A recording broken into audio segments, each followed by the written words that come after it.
This is how you use the public records request to protect your rights and prepare your case. In this video, I'll walk you through how I use the California law to gather evidence and hold the city accountable and set the stage for judicial review.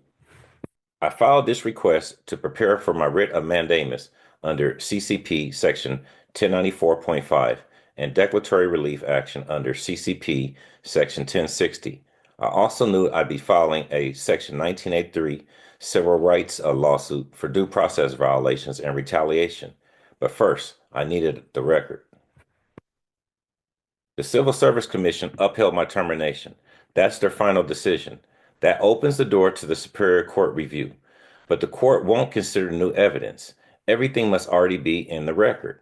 That's why I filed a CPRA request to ensure that every document, every omission, every denied motion is locked in. I asked for everything related to my case, audio and video recordings of my hearings, all motions and objections, every ruling by the hearing officer, internal emails, and all policies that were used against me are hidden from me. California law is clear. Under Government Code Section 7922.535A, agencies have 10 calendar days to respond to a CPRA request. If they withhold anything, they must explain why and provide a privilege log. There is no excuse for silence. I sent the request on March 31st, 2025. 10 days passed, no reply. The silence violated the law and gave me even more evidence of the obstruction for my court case. After that, I sent Witten a formal notice of non-response. I gave him 3 more days to comply and made it clear any continued silence would be used in my legal filings. Witten finally responded 4 days late.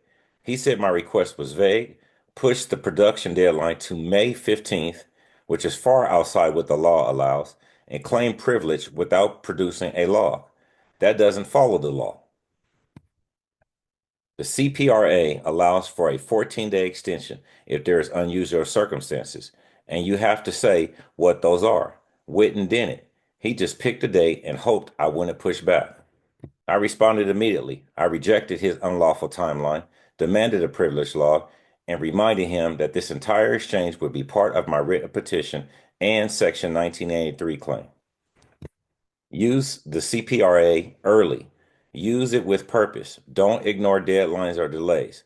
Document everything.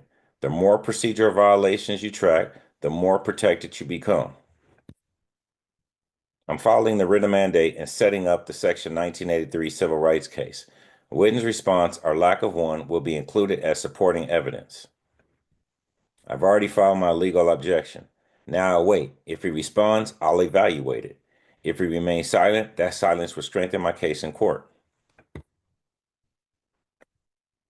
Here at World Wars, we study procedure, we learn the rules, and we use the law to protect ourselves. If you're facing injustice, you don't need a law degree. You need strategy, structure, and the right tools. That's what this channel is about. Words in papers, words in books, words on TV, words for books, words of comfort, words of ease, words to make the fighting cease. Eat your words, but don't go hungry. Words have always nearly hung me. Words are stupid, words are fun. Words can put you on the run. Concrete words, abstract words, words to tell you what to do. Words can put you on the run.